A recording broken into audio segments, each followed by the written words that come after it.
So, as we discussed last week, right, the one mitzvah leads to another mitzvah, and one transgression leads to another transgression. And I think you're right. It's karma. You know, I'm not a great student of karma, but if that's that's the way God runs the world. Now remember, in Judaism, there's nothing. God says, "Vani lo shaniti." I have not changed. Right? God doesn't change. So the truth is, if you could get into God's mind and work out his plan for the world, you could predict every single reaction he has to what we do.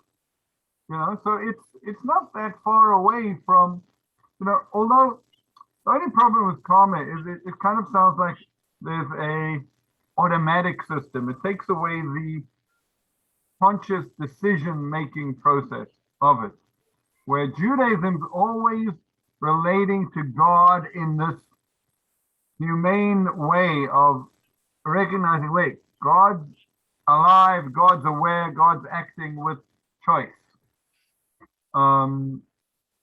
But the truth is, yeah, that's true, but it doesn't mean that he's ever going to change his mind. Wait, but we bargain with God, don't we? Isn't that one of the things? Don't we make deals and pacts and? So actually, I think who do I know that says this clearly? I think Rav Kook maybe. There's that, if that's true, why do we pray? He asked the question, like if God's already got a plan for you, says, Dan, I want you in such and such in time, such and such a place, such and such a personality, such and such, challenges and opportunities in life, and you're going to make the best of that, and that's the little bit you're going to do for my world.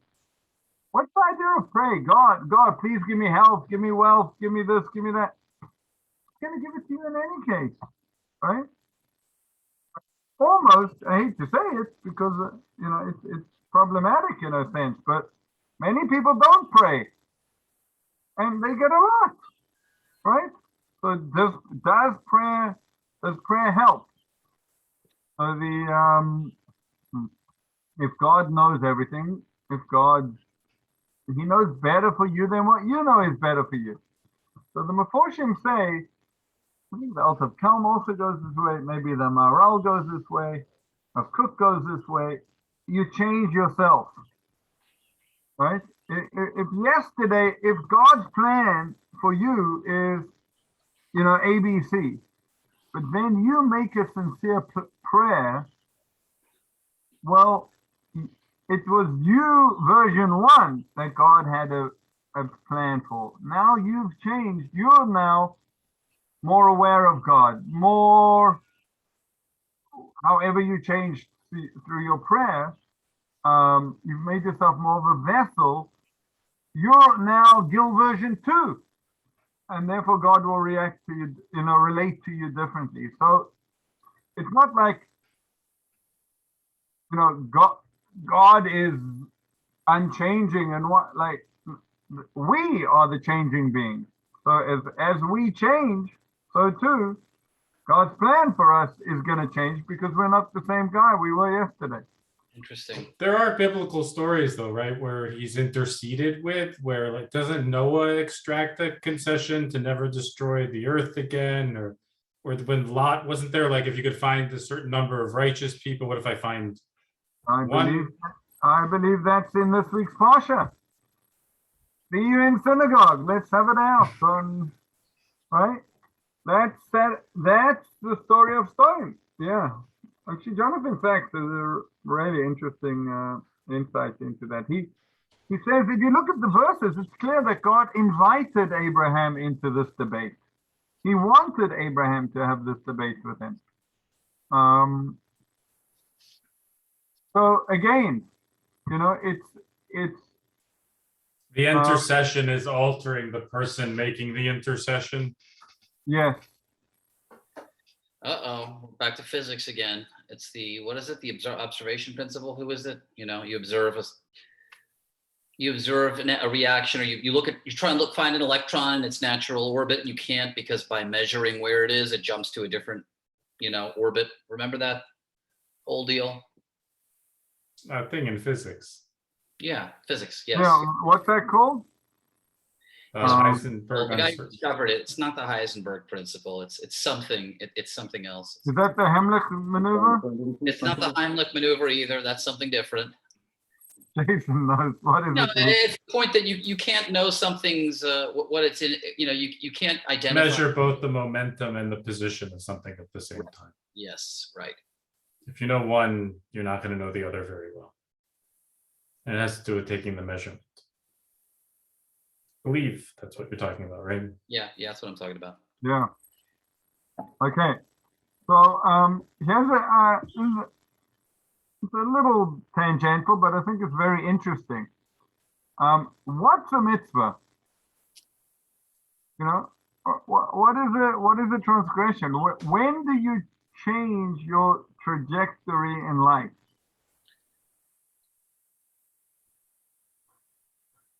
Is it simple as just looking at a person's actions? Like, some guy puts on tefillin every morning. He put on tefillin this morning. Oh, mitzvah gereret mitzvah. Like he's gonna have lots of opportunities to put on tefillin again, or similar mitzvah. We could go into that actually, whether one mitzvah leads to a different mitzvah or just the same mitzvah, or in the same realm. So there we go. This week's, it's a good vote for the Parsha. This is in this week's Parsha, gentlemen. You ready? Gonna have something to say Friday night. I think that's an extra $25. Okay. Here we go. Genesis 19:29. Let me just make sure it's in this week's Parsha. I'm pretty sure. I'm a little behind in the Parsha. 19, yeah, right in the smack bang in the middle of our Parsha. Thus it was that when God destroyed the cities of the plain and annihilated the cities where Lot dwelt, that's Sodom and Gomorrah, God was mindful of Abraham and removed Lot from the midst of the upheaval.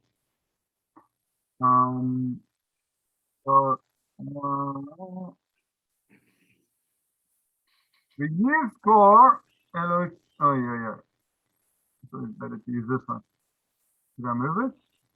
No. The Yizkor Elohim et Abraham v'yishlach et Lot. God remembered Abraham and sent Lot from Sodom. So what's the problem? What's it got to do with Abraham? Abraham's long gone. God said, sorry, Abraham, they're not 50 people or 10 people, 10 righteous people. I'm going to destroy them. This is much later. What's Abraham doing over here? So let's see this over here. The altar of Slobodka. Now, just want to tell you that Slobodka is very close to home over here, if you know who's who in our shir. Your father, Gil. Yeah, of course. He It's my sent me, paternal great-grandfather. that's right.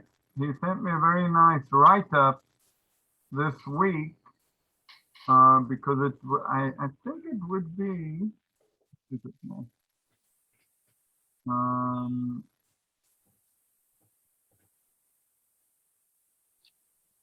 as he calls him, right? This is your dad. Mm-hmm. Where did it go? Right here. Oh, wait, come on, Google the magic. Your dad sent something. Chutzkill Mm-hmm. is the title. And this is it's like a magazine or something put out in Israel. Apele. Divrei Chatzkel, yeah. And it Look, says over here that this was Rabbi Cheskel Bronstein, who was Gil's father's mother's father, right. right? Yep. And it says here, "B'malot 80 shana la'akedato al kedushat Hashem."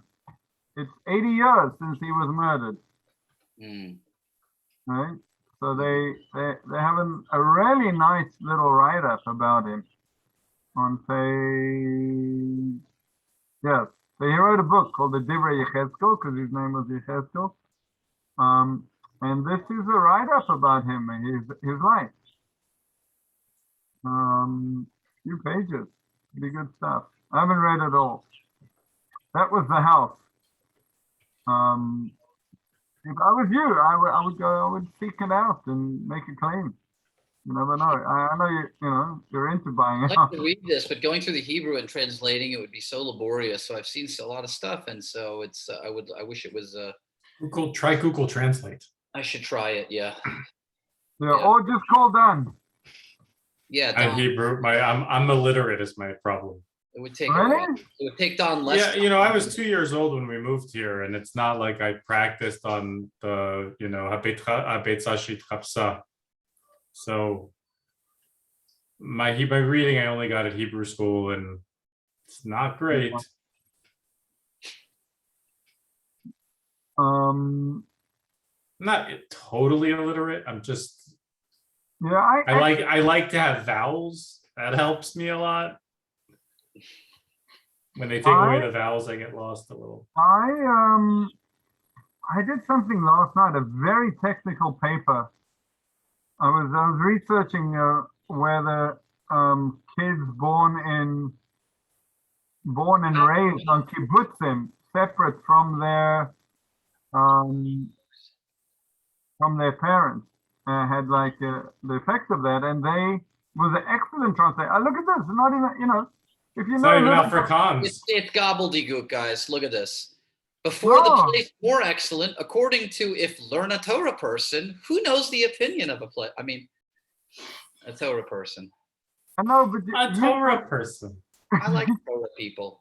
Look, it's better than what you'd get if you didn't. Yeah, I know, have- I know. You like my it's like Louis C.K. Would you Yeah. zero Would you- gratitude for this technology. I'm like, oh, look at this. There's not supposed to be a preposition there. I mean, it's way better than what I would it would be way easier for me to do. You know what? This actually is a quote from his book, which is very poetic and very Right. let's see. It's probably an older, maybe it's an older style of Hebrew. Yeah, it's very biblical. I want to see if the article translates a little better.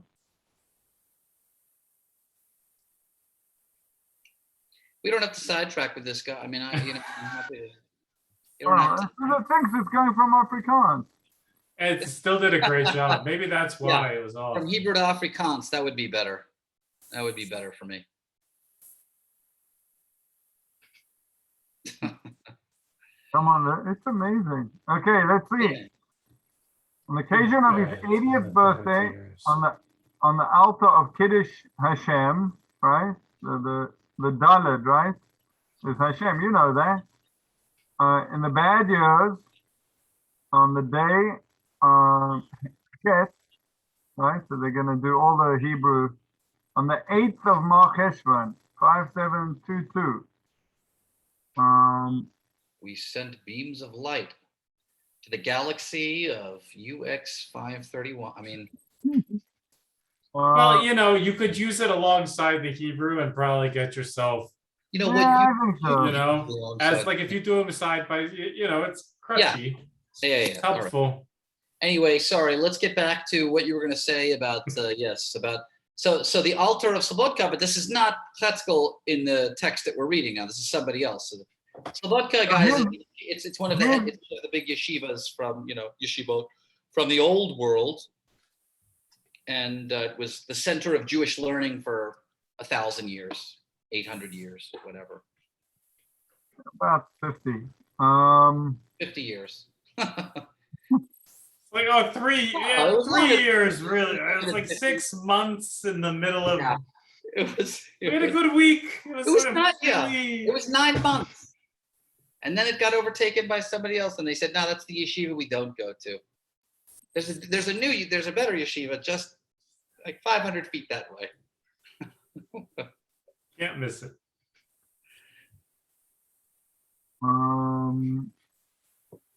Slobodka? Now we- No, Slobodka. Also Slobodka. Okay, so his rabbi, so Rav Yechezkel's, right? Rav Yechezkel's rabbi. There was a picture of him right at the beginning. Yeah, by the way, you can't help but notice the facial similarities between Gil and his great. I know. I was gonna say, And right? Bob. It is kind of creepy. Wins. Halloween costume. I know. I was gonna say Halloween if I was gonna, yeah. costume. Well, it's funny how things come around because I could just as easily be like selling artisanal spirits from a Brooklyn speakeasy wearing that outfit. I mean, like bartender, I don't think you could do that. you know, full beard, obviously, and the hat is like it's all very. Does that count as Jew face? I don't know. Might be a little. I don't Okay. know. It's Sorry. very Semitic looking, but I've never been accused of not looking swarthy. You have to get some skinny jeans, I think. Oh yeah, for sure. Well, he's already got the skinny guy, Jason. So I'm like, not gonna wear bell bottoms with that. I think I can make this work, guys. I think so. You got it. No disrespect. Disrespect. Really, where he came to fame was in the city of Slobodka. And the city of Slobodka was really, the yeshiva there was established by this man, Rav Nathan Tzvi Finkel of Slobodka. It must be 1860s then, if there's photography, right? 1850s, 1860s. Yeah. See, I wonder. This picture. Yeah, and he actually very interesting. He immigrated to Israel. He made it to Hebron. Wow. In the 1920s, yeah. yeah, I think so. Let's see, earlier opposition, land of Israel. Soloveitchik.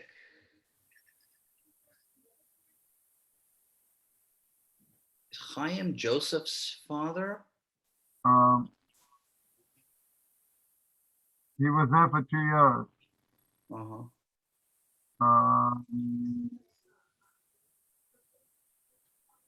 And these are his students. His students had a tremendous impact on the world, on Judaism. Hey, Neri Israel, Baltimore, Maryland, Rab Yaakov Yeah. Ruderman. So he was a student, Rav Yitzchak Ruderman, and your father told me, where's this? You don't have a picture of Rav Ruderman? So he died in 1987, Rabbi Ruderman. And he was from Slobodka, a student there. I wonder, yeah. Did he meet with my grandfather when my grandfather came over? Met with your grandmother. Oh, my grandmother. Okay, yeah. So they came together, yeah. So my brother's bar mitzvah was that spring of that year of 87. I think it was May of 87. So they were here for that. And they were here before that as well. I think they were here in the summer of 86 and definitely in that period of 87 before he passed away, sometime in the spring of 87. So she might have met with him then. Uh-huh. So here's some pictures. Yeah, here's some pictures of Rav Ruderman. Now I don't know if he considered himself a student of your great grandfather, but your father told me when he took your mother, probably your grandparents, right, to meet him, and he realized that he didn't know that Rav Yechezkel had any descendants. Nobody did. Yeah. He left before the war. Yeah. Your father told me he started to cry. Wow. Yeah. Yeah, that's amazing. All right. Sorry, guys. Okay. I mean, Yeah, I could do this all night with you guys, but rabbit hole. Let's get moving. Jason, stop digressing us, please. Stay on point, Jason. Yeah. so, Jeez, man. so he's called the altar of Slobodka, the elder sage of Of Slobodka. course, elder. Right. Okay. So he's the one. Gotcha. Right. Go on, Gil. You're Say, reading. skip a bit, brother. Okay, the altar of Slobodka brings out a very important lesson that we can derive from closer analysis of Lot's kindness. In the story of the rescue of Lot from Sodom, the Torah says that God remembered Abraham and therefore freed Lot. The Midrash explains that Lot was saved because of a particular incident involving Abraham. When Abraham and Sarah were in Egypt and Abraham said that Sarah was his sister, Lot could have easily revealed the truth to the Egyptians and probably earned a great deal of money in return. The altar asks, Lot was saved from destruction in Sodom's for not committing the terrible act of informing on his own uncle to the Egyptians, but surely his great self-sacrifice to perform Hachnar Orchim, hosting strangers, Hachnasar Orchim, hosting strangers in Sodom, should be the source of his merit. Right, because he's the one that when the angels come to Sodom, he's the one to invite them in. And okay. He answers that because Lot's Hachnasat Orchim was a result of his upbringing and not something he had internalized himself, it did not reflect in any high level and therefore deserves no reward.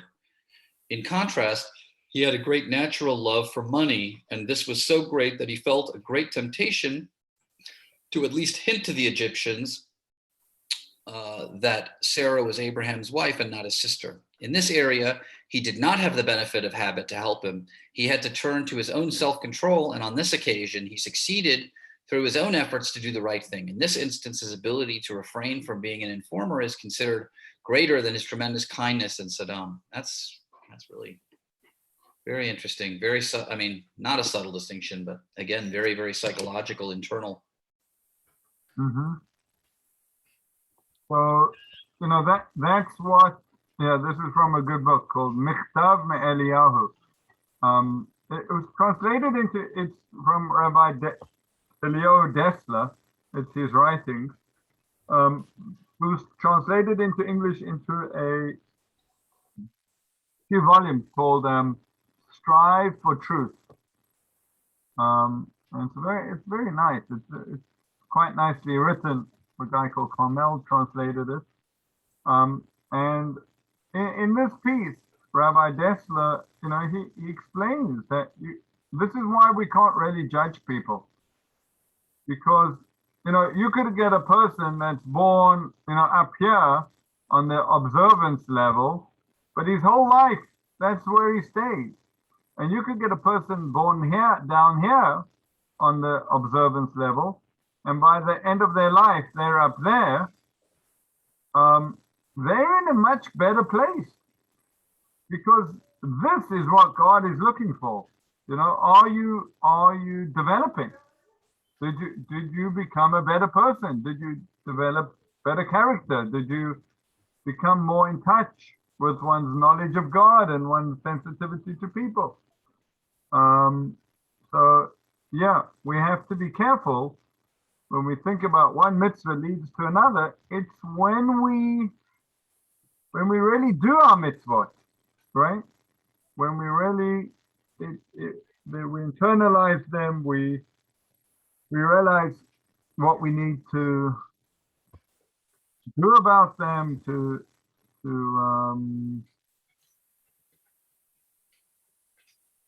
Hebrew word is steig, right? Steiging is, some people call it growth, but it's when you develop, it's when you go beyond yourself a little. Those are the mitzvot that really count. All right. Questions, features, comments?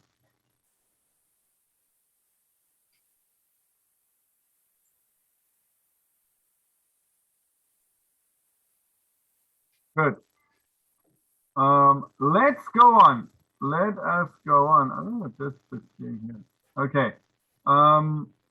Let's just go back to the top here. So we're in the second paragraph of the Shema. We've really spent an inordinate time discussing this first bit. You know, obey my commandments, it will all be good for you. The early rain, the late rain, don't, and the Lord's anger will flare up against you, and that's the end of the story.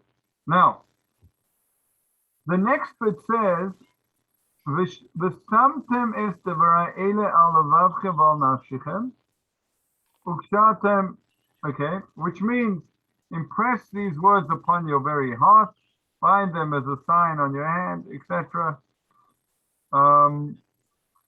You've got to put on the tefillin, write them on the doorposts of your home.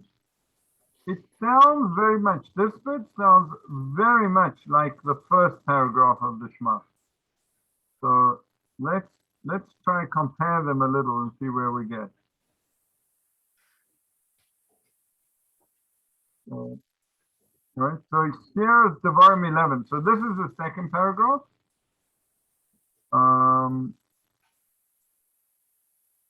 And this is the first paragraph of the Shema. Well, just spend a few minutes looking at them. How many differences can you point out? Can you see? Is this big enough?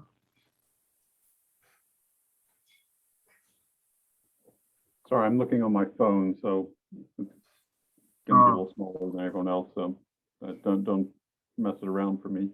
You'll probably see less differences then, Jason.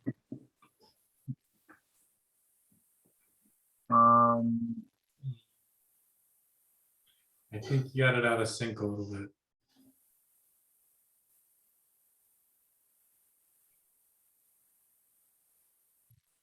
Down a little.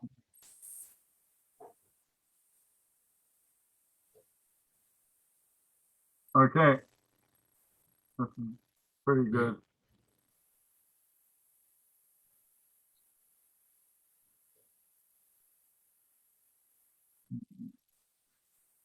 Sorry, we're not comparing the paragraphs, we're comparing the second one on the bottom to one that's above it, I think, right? You had two different ones before. There you go. Yeah, there, that's the ones, yeah. Yeah, Sorry. upon your heart, upon your children.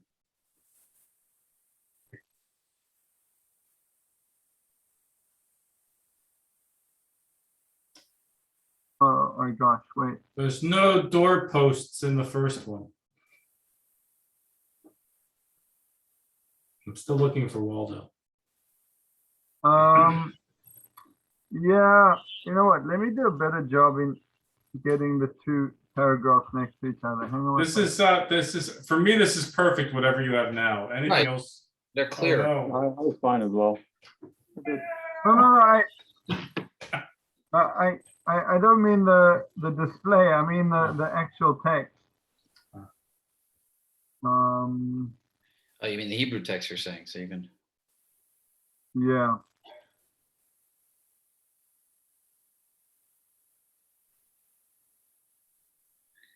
I mean, you guys see the big difference. Impress the words upon your very heart versus impress them upon your children. What's your heart comes later, doesn't it? All right, the heart's not in that one, but children also show up in the top. Well, Yes. That's why I wanted Should. to. Let me see something. Yeah, let's just do this up.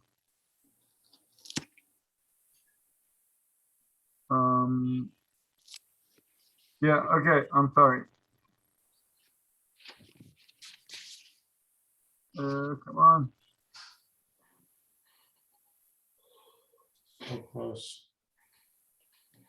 Okay. Practically. Yeah. Okay, it's fine. So the reason why I brought this, I did that was to show you that in the first paragraph, it does speak about the heart, right?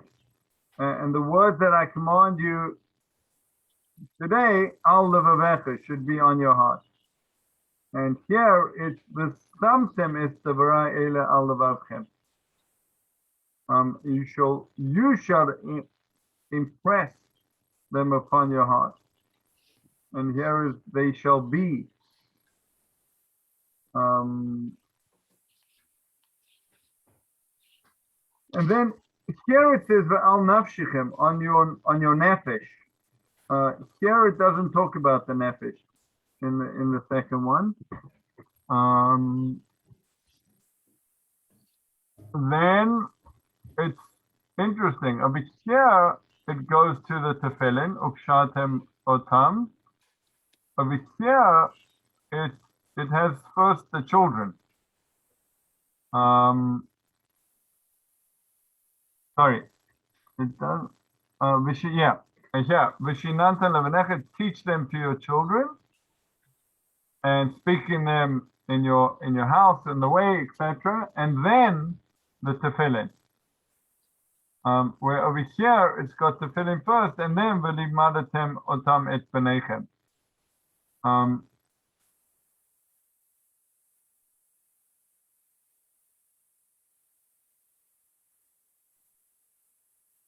Okay, and you know what? There's even six mezuzah over here too. If I can get out of it.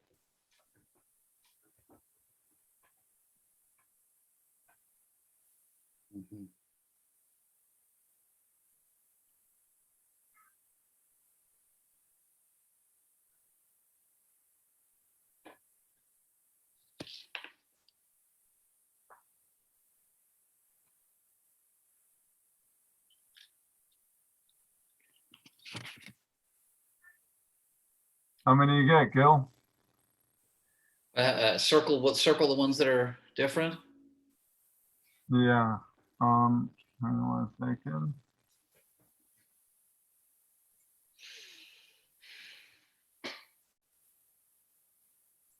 $18, $20. Yes.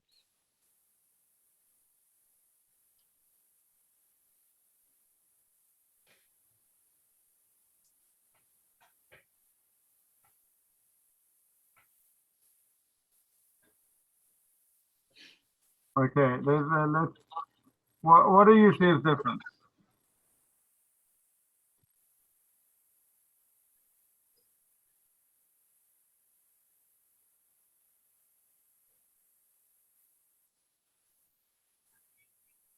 You can point out anything. Any of you. Are you there?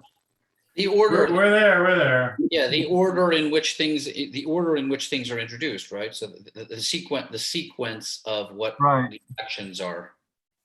Right. Okay, so sequence is out. 1 second. Here you go. Okay.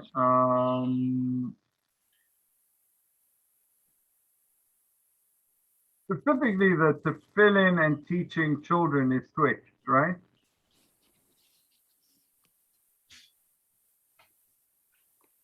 It is what? Switched. Switched. Meaning, yeah, over here, it's impress them upon your children, and then bind them as a sign on your hand. Over here, it's bind them as a sign, and teach them to your children. It looks like a duplication, practically. Right? I mean, other than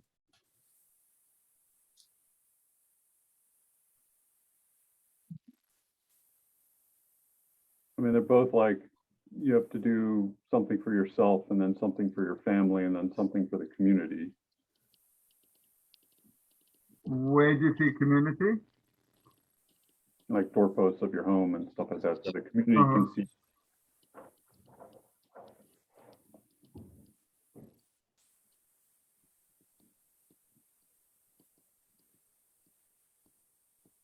You know, because you and I and we all know what's in it.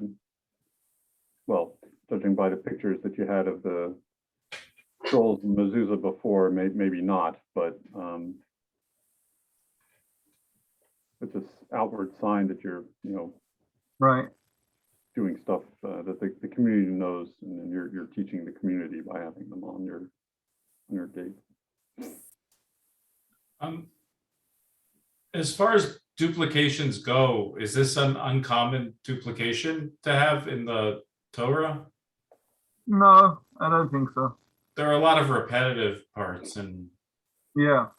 The Talmud's pretty good at pointing out why we would need, any repetition. It's normally coming to add something.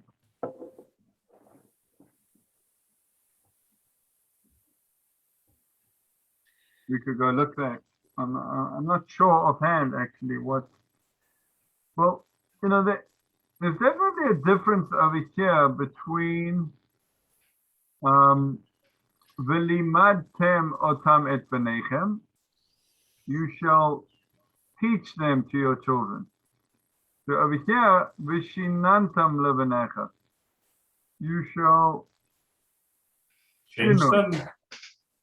Sorry. Change them. The shanot is to change, isn't it? Yeah.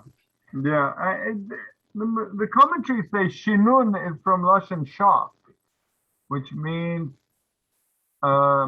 you should be very clear for your children. If they ask you a question, you should be able to respond. So it's interesting because it seems to work like this. V'shinantam levenecha means, in the words of Rashi, if your children ask you questions, your level of mastery of Torah, of Judaism, should be so great that you answer immediately in a sharp way, right? You don't have to be, you're not tripping over yourself. Yeah. And then it's v'diba tabam. You should speak to them about them in your house, in the way, etc. Over here, it's put these words on your heart. Then the tefillin, and then v'limadtem otam et benechem. This is to teach them. Go ahead and teach them. Don't just. It's almost like saying you should learn for yourself. The best way to learn for yourself is to be so clear that if anyone asks you a question, your children ask you a question, you'll be able to answer them. Here, in the second paragraph, it's talking about actually teaching them, right? So it's not just answering their questions, but sit down and learn Torah with them. In order, ledaber bam. Right? So v'limadtem otam et benechem, teach your children, ledaber bam, v'shivtechem b'veisechem blessed, that they will do it. Right? Very bad translation here. And teach them to your children, reciting them. No. It should say over here, to recite them. So that I think is one resolution. There are two different things over here.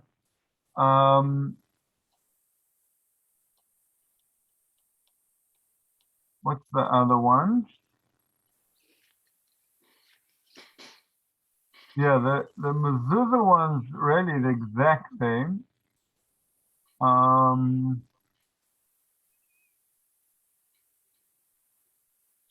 the reason why the tefillin is changed around, I don't know, any ideas?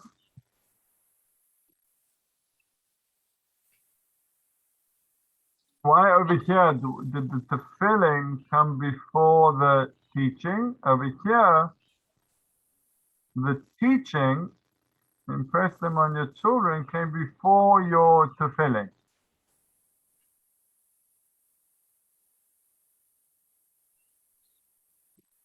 I don't know. I thought I was supposed to be very clear on this so that I could answer right away.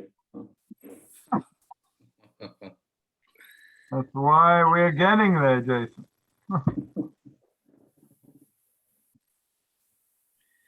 Now I hear my son calling out, but it's taking too long, Rabbi. It's taking too long to get there. I don't like it.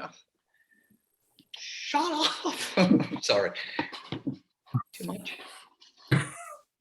Working out some problems. there. I don't think so. It takes a little bit of time if you would just have patience. Yeah, we're up against TikTok, guys. It's not easy. Yeah, And you know they do a pretty good job of conveying quite a lot of info and good stuff in 30 seconds. right. Um, Well, we should start doing Dvars in 30 seconds and distilling as much wisdom. Never mind, scratch that. okay, the truth, two things actually. What I participated recently in something called speed dating for the 12th grade of a Jewish high school. And what was it? Each kid had to say Dvar Torah on a certain parsha. They divided up all the parshiot of the Torah. They got 15 teachers, rabbis, people to be the, you know, to sit into these the program on Zoom. And the kids had 5 minutes with each teacher. It was awesome. It was Yeah. it was unbelievable how much afterwards I was like, wow, with 15 kids, we really got to good stuff each time. You know, very pointed, very aware of how much time we had. Okay, we'll do that next week. I just have to find 15 more rabbis. Maybe dating, you might want to not. That Yeah, part was confusing. yeah. As a descriptive word for what Yeah. you participated in when you called it speed dating with high school kids, I got very confused, Yeah, I was like, a where's little this worried. going? Then you described what it was, and I was like, oh, that sounds I'm like glad. speed dating, but not speed Yeah. dating. I'm glad Anyway, we clarified that. I'm Right. sorry. It might be a The cultural concept- thing. Maybe it's an American thing. The concept, yeah. I don't mean to. It's just where you are. Could be. No, that's right. Yeah, that's right. I was expecting that to Um, be different. And the So other- I would say in the first paragraph, you're teaching your kids and talking to them on the way. So in that version, you're also doing this to fill in front of them. So this is by example paragraph. Whereas in the other one, you are engaging in it sharply, right, with the kids. So you already know what you're doing. And this is I don't have a good follow-up. I think you're almost there. Meaning Yeah, just I couldn't stick the landing. the first paragraph is really about your obligations to yourself. You know, you should make sure that you are knowledgeable to answer your children's questions. So therefore, learning comes before doing, right? You go ahead, learn the Torah, and then you'll go and you'll put on your tefillin. Over here, well, your obligation is to yourself, you know, to put it on your heart and your soul, and then put on your tefillin. And then your obligation is to your children. Go ahead and teach them in a way that they themselves will be speaking about it when they're on the way and lying down and waking up. Any problem with my theory is that then it continues with the tefillin, but maybe that's what Jason said. That's even more exterior, right? Put your obligation to yourself, your obligation to your children, and then your obligation to community. Is that what you Awesome. meant all the time, Jason? You just nailed that, and you're gonna say yes.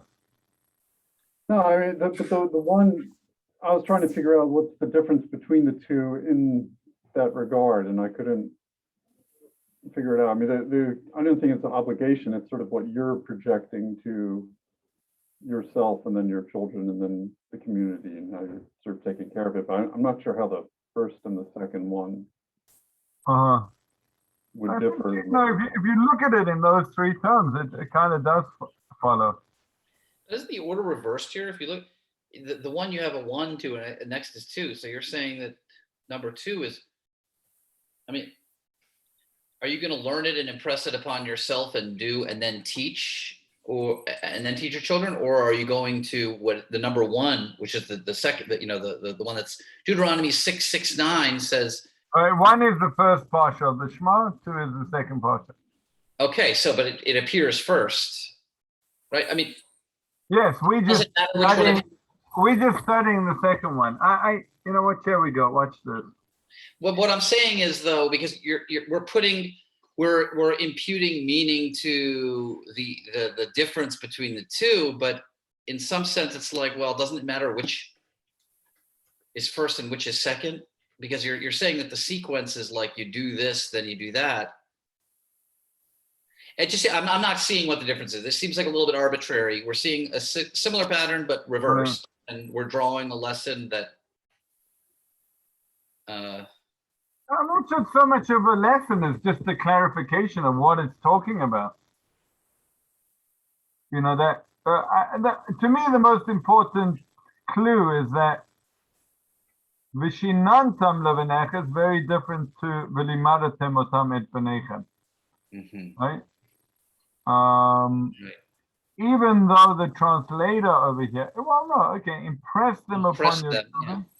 Impress And them yeah, or teach them. Teach them to your children. Yeah, I don't like this translation.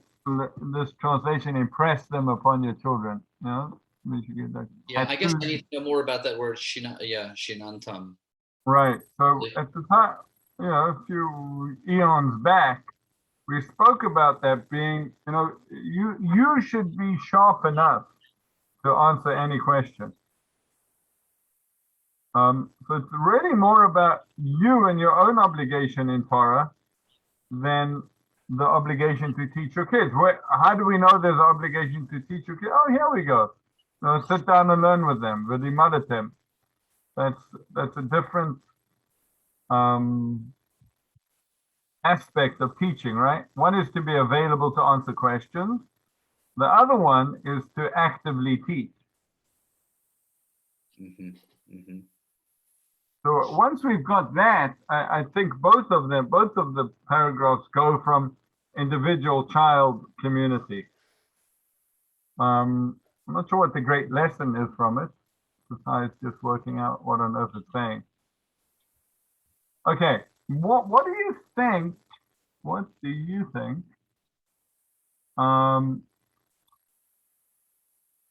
Here's another difference, right? Over here it says, in the first one, these words should be on your heart. And over here it says, and place these words on your heart. Place these words on your heart. V'al nafshechem, and on your soul. So here it didn't speak about a soul, it just spoke about a heart. What does it mean to place words on your soul? Look at the English translation doesn't even say "and your soul." I'm looking at the translation. I mean, this is really, it's kind of pathetic because there's a huge difference there, right? I mean, right. Yeah, I mean, that's why you got to learn your Hebrew. Right. You got to have enough Hebrew to know that half the time the translations are awful. Yeah. And even if the translations are great, every translation is an explanation, is an interpretation. Right. You know? Yep. So is there a sense of breath in the soul? Is there something about I don't know where I brought that, but there's the heart's the heart, the soul is something of the lungs, or if you put these things in places, I don't know why, but that's my association. So in the sense of the speaking and the passing on to your kids, there's that aspect of it where it's externalized as opposed to the heart, which is the seat of internal emotion, as opposed to something that passes through or out of you. Okay. I would say sort of, a physical and metaphysical too, right? the sense of it's the teaching could be the words and the actions, but there is something that's metaphysical that is attached to the doing, that is attached to the participation in the covenant, that you are then participating in the greater Jewish soul and a connection to God in that way.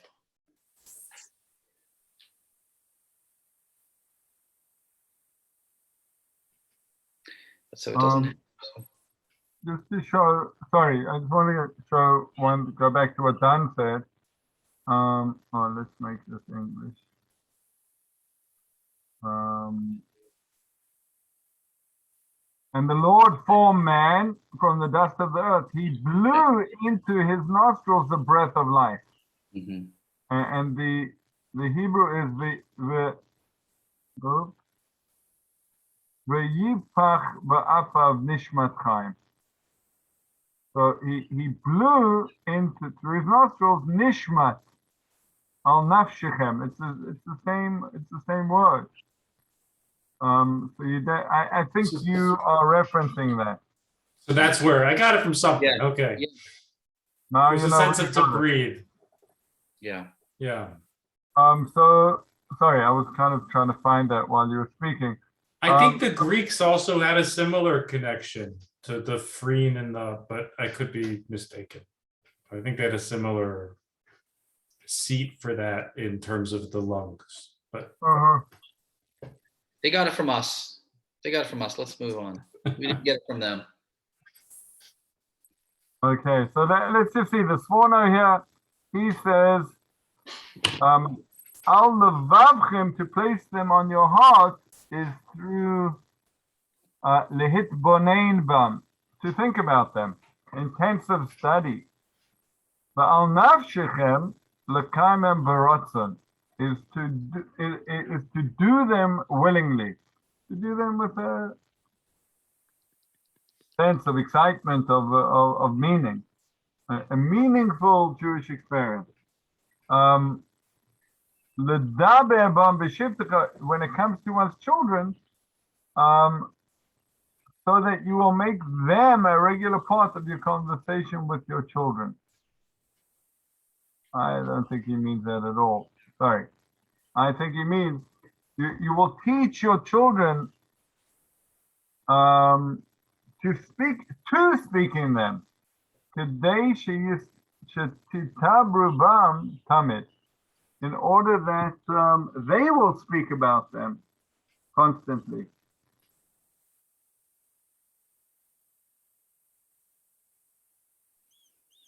Mhm. You plural will speak about them constantly.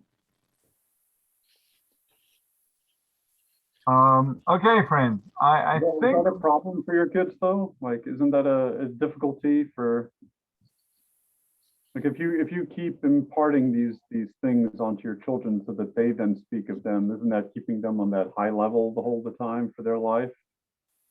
Should you rather start at low, sandbag them. that they can bring them back? Yeah. That's that's. Nope. Too clever. Thank you. You've justified my parenting strategy. Yeah, nice ex post justification. Make yourself I've feel just been better. fun. Yep, That's not gonna work. Nope, not me, guys. I'll just you could do that. I'm not doing that. I'm not sandbagging them. At least not with this. Not on purpose. Not on purpose. Yeah. Not I will. Not but consciously. I'll do it. Yeah. I'm gonna do it. Oh man. if I get the strength, we'll do it next week. We'll go more into Jewish education from the Torah of children. Otherwise, we'll go into the third paragraph of the Shema, because this is really the end of the second one. Sure.